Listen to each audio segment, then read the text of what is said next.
يا حامل القرآن قد خصك الرحمن بالفضل والتيجان والروح والريحان يا حامل أعوذ بالله من الشيطان الرجيم بسم الله الرحمن الرحيم الحمد لله والصلاة والسلام على نبينا محمد مصطفى وعلى آله وأصحابه أجمعين.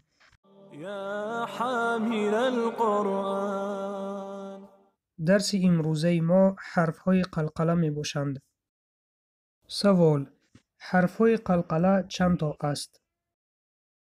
جواب: 5 تا: قا، تا، ب، جیم، دال. برای حفظ کردن این حرفها از این حرفها کلمه قطب و جد ساخته آن را حفظ می کنیم. قطب و جد.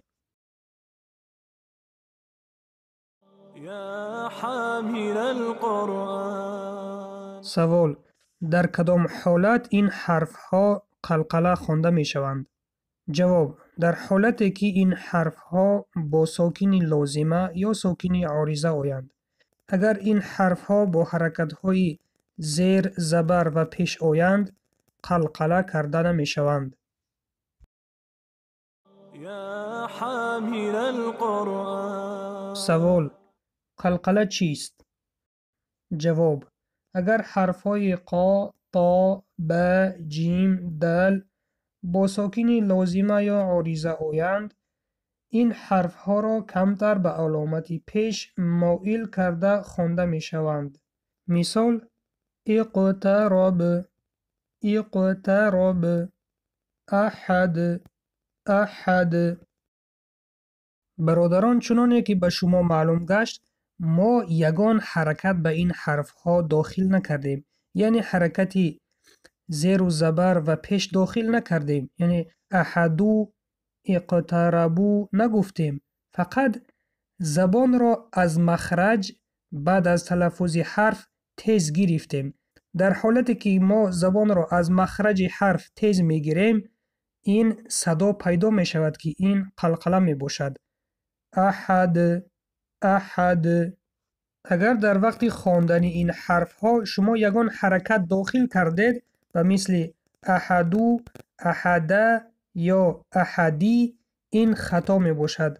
به همین سبب برادران در وقت خواندن به نهایت اهمیت بدهید که یگان حرکت داخل نمی کنیم به این حرف ها، تنها زبان را از مخرج حرف تیز می گیریم. اقترب، احد، احد. يا حامل القرآن. سوال: قلقله چند خیل می شود؟ جواب: قلقله 2 خیل می شود. یکم قلقله کبرا یعنی قلقله کلان، دویم قلقله صغرا یعنی قلقله میده. سوال: قلقله کبرا در کدام حالت می شود؟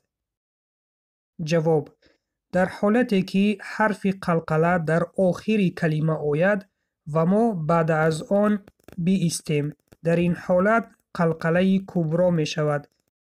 مثال: احد، صمد، احد، صمد، قل هو الله احد.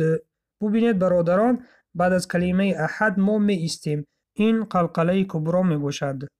يا حامل القرآن. سوال: قلقله صغرا در کدام حالت می شود؟ جواب: در حالتی که حرف قلقله در بین کلمه یا جمله آید. مثال: ادراک، ادراک. يا حامل القرآن.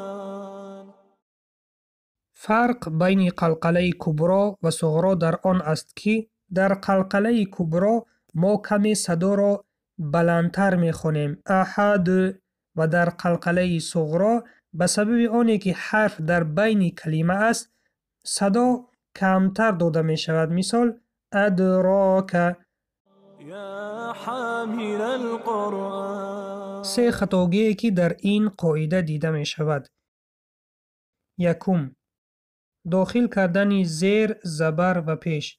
مثال: به جای احد، احدو، احده، احدی خواندن.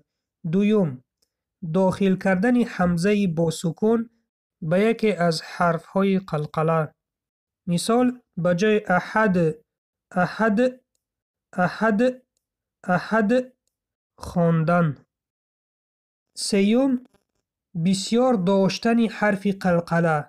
به جای احد، احد، احد خواندن، یعنی حرف قلقله را دراز کرده داشته خواندن. این بود 3 خطاگیه که اکثرا دیده می شود. شما حرکت بکنید که در وقت تلفظ کردن این حرف ها به این خطاگی ها راه ندهید. و در آخر یک چند مثال های قلقله را از آیت های قرآن به شما می آوریم. مرحمت گوش کرده تکرار کنید تا این قاعده را از خود بکنید. يا حامل القرآن. الفلق، محيط، كسب، بهيج، أحد، حق، وتب، الحج، أشد. يا حامل القرآن. يقضي، يقضي، يطعم، يطعم، يبصرون، يبصرون، وتجعلون، وتجعلون، يدخلون، يدخلون، لينفق ذو، لينفق ذو، ولا تشطط واهدنا، ولا تشطط واهدنا، فانصب وإلى، فانصب وإلى، يخرج من، يخرج من، قد أفلح، قد أفلح.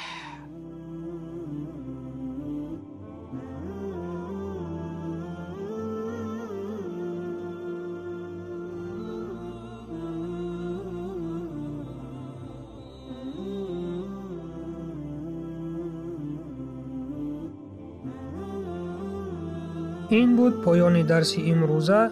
در آخر از خداوند متعال طلب میکنیم که آموختن این علم را به هر یکی شما آسان بگرداند و سلام بر آن شخصانی که راه هدایت را پیشه گرفتند.